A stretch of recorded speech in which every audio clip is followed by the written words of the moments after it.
Olá pessoal, boa tarde. Mais uma semana, mais uma aula.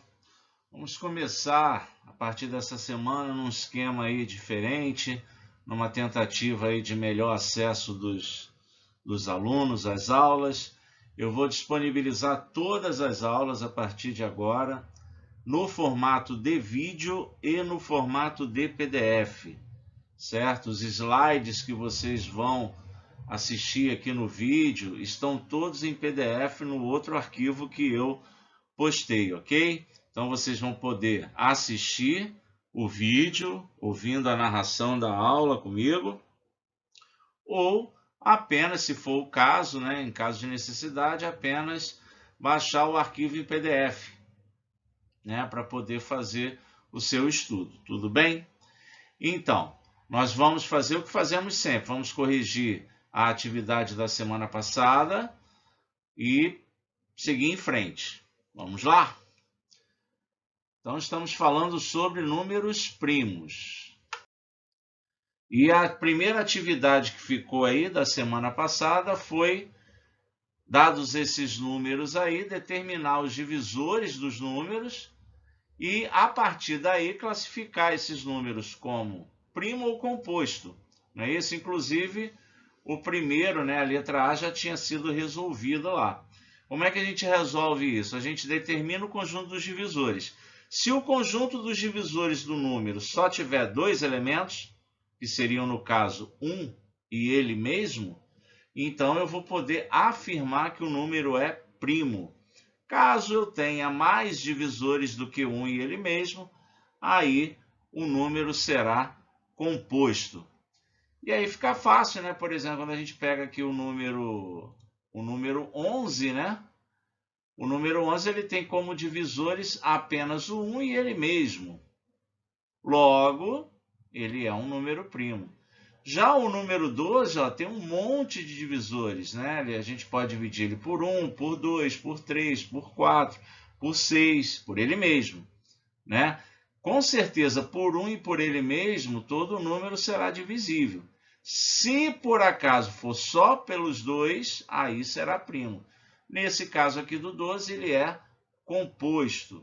Já o número 13 vai ter apenas o número 1 e ele mesmo como divisores. Então, ele é um número primo.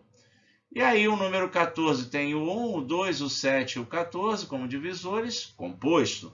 Número 15 tem 1, 3, 5, 15. Esses são os divisores de 15. Então, o número é composto.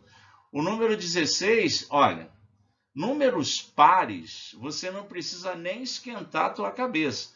O único número que é par e primo é o número 2.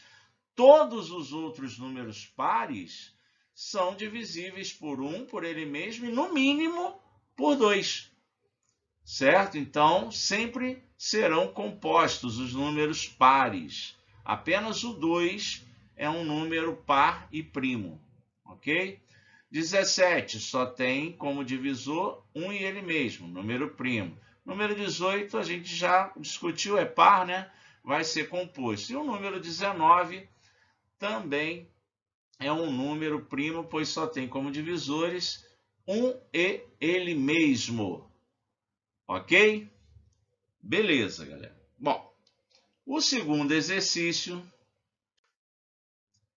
já não pedia para você escrever o conjunto dos divisores, pediu só para você classificar. Dizer, é primo ou é composto?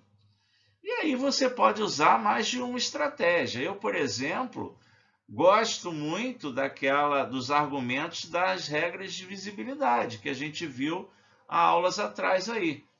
Então, por exemplo, você tem o caso dos números pares, ó, todos eles, a gente acabou de falar isso, ó, todos os números pares serão compostos, né? O único número par que é primo é o 2. Agora, os números ímpares podem ou não serem primos, né? Vamos lá. Por que eu vou afirmar que o 21 é um número composto?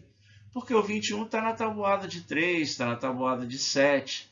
Não é isso? Então, é possível dividir o 21 por 3, por 7. Ou seja, 3 e 7 são também divisores desse número. Então, esse não é um número primo, né? Já o número 23, você pode testar. Você vai dividir por 2, nada feito, por 3, por 5, por 7, não é isso? Por 9, todos os números até o 23 não vai conseguir. Só vai conseguir dividir por ele mesmo. Então, ele é um número primo. Certo? Número par é composto. 25. 25 é um número composto. 25 é divisível por 5. Né? 27 é um número composto, é divisível por 9, por 3. Não é isso? 28 é par, é composto. E o 29? Bom, aí o 29 é primo. A questão toda é quando esses números vão ficando maiores, né? E aí, como é que a gente pode testar se um número é primo ou composto? Aliás, testar se um número é primo, né? Isso é o que a gente vai ver agora, tá bom? Vamos pensar num número grande aí. Vamos pensar no número 43, ó, já coloquei o exemplo aí. Para reconhecer se um número é primo, nós dividimos o número dado sucessivamente pelos números primos. Está aqui a sequência, olha, dos números primos. Até que o quociente seja menor ou igual ao divisor. Se isso acontecer e a divisão não for exata, dizemos que o número é primo. Então, tem aqui um exemplo. Ó. Nós vamos verificar se o número 43 é primo. Então, a gente começa dividindo aqui. Ó. Divide por 2 o 43, aí você faz a continha de dividir e vai dar resto 1. Então, a divisão não é exata, no entanto, o meu quociente aqui ainda é maior que 2. Então, eu vou para o 3. Divido por 3, deixou o resto, não foi exata a divisão. E o meu quociente é maior do que 3. Parti para o 5. Dividi o 43 por 5, deixou o resto 3. Mas o quociente ainda é maior do que 5. Então, eu vou tentar pelo 7. Dividi o 43 por 7, deixou o resto, não foi exato. E, finalmente, né, o quociente aqui já é menor do que o divisor. Aí eu posso parar e posso afirmar que o número 43 é primo. Por quê? Porque nenhuma das divisões foi exata. O quociente 6 já é menor do que o divisor 7. Logo, 43 é número primo.